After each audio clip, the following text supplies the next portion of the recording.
All right. Good day, ladies and gentlemen. My name is OnMark Gaming, and welcome back to my channel where I'm bringing you guys things all Animal Crossing. On today's episode, I'm going to be showing you guys the most efficient way to crossbreed your flowers, so that way you can get all the hybrids that are available in this game.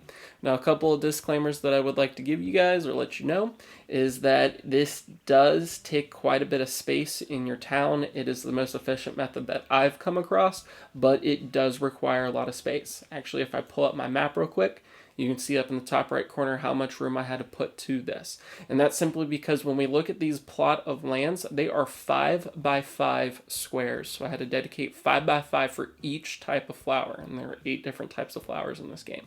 So it does take quite a bit of space. The second disclaimer that I want you guys to know is that while most of the flowers do not need any kind of crossbreeding, there are two, the mums and the tulips, that require a crossbred flower in order to create the most efficient method here. So if you guys like what you see, or if this helps you in any way, please let me know by leaving a like, comment, or subscribing to my channel, as it really does help it grow. Without further ado, let's go ahead and start. Now, up in this top left corner here, I have my mums. And again, this being a 5 by 5 grid, what I've done here is up in the top right and the bottom left corner, I took out my shovel and I dug 2 patterns where I could plant my purple mums. Now, these are the hybrids. You cannot buy these flowers anywhere in the stores. So what you're going to need to do in order to be able to get these is to crossbreed 2 white mum flowers before you do this. Okay, and that's what I ended up doing.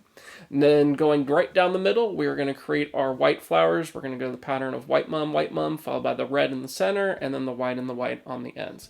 And that way, by the end of this, or by the time that the crossbreeding is finished, we're going to see that the 2 purple mums at the very top are going to create our green mums. The whites are going to create some more purples, and then we're going to have the white and the red that's going to create the pink. And that way we can get all the crossbreeds for this. Heading on over into my second group, being the pansies. Again, we have a very similar pattern to our mums. We got 2 spots down in the top right and the bottom left, followed by 1 going right down the middle, or a diagonal going right across. And in this, you're going to plant your 2 whites in the spots that I have here, followed by red, yellow, red, and red. Now, the way that I did this that helped me the quickest is I dug the holes using my shovel first, before jumping in and actually planting the flowers. One of the things that has been happening to my Joy-Cons, and I don't know if it's something that you guys have had to deal with, but my Joy-Cons have been really getting bad with the Joy-Con drift, so I found that by planting or digging the holes beforehand, it was very beneficial or very helpful when it came time to actually planting the flowers. Heading down to the next group, we've got our hyacinths. Now, our hyacinth pattern is a little bit different than any of the other patterns that you're going to see. This is the only type of flower group that actually uses this pattern to create your hybrids. But it's not too bad.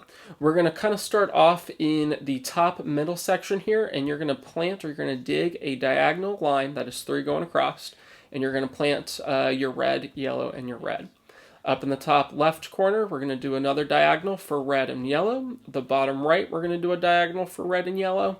And then right in that same spot as we did in the other group, we're going to have a group of 3 coming down, being of the white hyacinth flowers. And again, what this is going to do is it's going to crossbreed the red and the yellow are going to crossbreed to create the oranges. And overall, you're going to be able to get the group of flowers that you are wanting for this. Okay, as we head over to the windflowers, again, we have another unique pattern. It is just a giant X pattern. Again, taking that shovel, digging a giant X up in the top left and the bottom right. You're going to plant with the red windflowers up in the top right and the bottom left. You're going to do the whites. We're going to have a group of 4 oranges, and then the very middle is going to be the white windflower. Heading down into our next group, we got our tulips. The tulips following a very similar pattern to the group up above, or the previous 2. We're going to do the group of 2 up in the top right and the bottom left, followed by a diagonal pattern coming straight down. Now, this group does require another set of hybrids, and unfortunately at the time of day that I have this set, it is a little bit hard to see. But what you are going to want to do is that these two tulips here and these 2 down here are actually the orange tulips. These again are another hybrid that you're going to have to get by crossbreeding the red and the yellow tulips.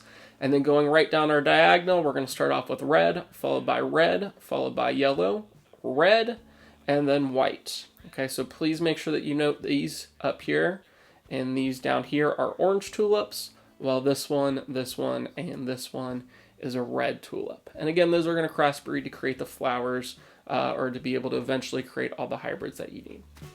Going down into our lilies, we have a very similar pattern up above. With this group, we're going to do a white and a red, followed by a white and a red, and then coming straight down, red, red, yellow, red, and red. Okay. Heading over to our cosmos, again, another very similar pattern, except you can actually leave this spot blank. It is not required for your hybrids.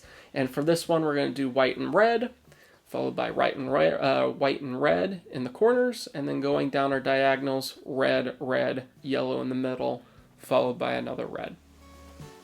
And then for our final group for this section, we have our roses in our rose garden. We're going to do a very similar pattern again. Up at the very top, we're going to have our 2 whites, followed by 2 whites in the bottom left, and then the pattern going red, red, yellow, red, and red. Now by doing this, this should end up creating, it is going to take a little bit of time, but it should end up creating the blue hybrids that everybody's kind of after in terms of their roses.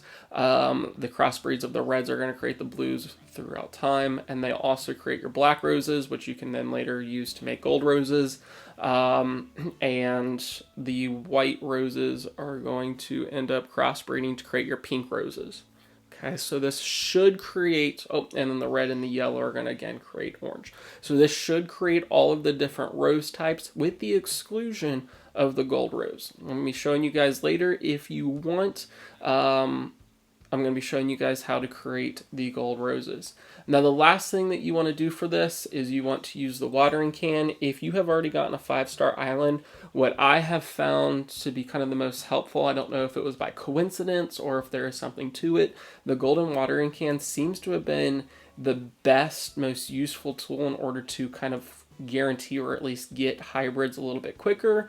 Not to say that the regular cans haven't done the same thing. It's just that I have found that the golden can has been able to do it faster. So the last thing that you want to do is go through, make sure you water your flowers, and hopefully over the next couple of days you should have hybrids popping up. Alright, and so that does take us to the end of this tutorial. If you found it useful, please leave a like, comment, or subscribe to my channel. It really does kind of help me out. I appreciate it. I'll talk to you guys later. I'll see you in the next one. Bye.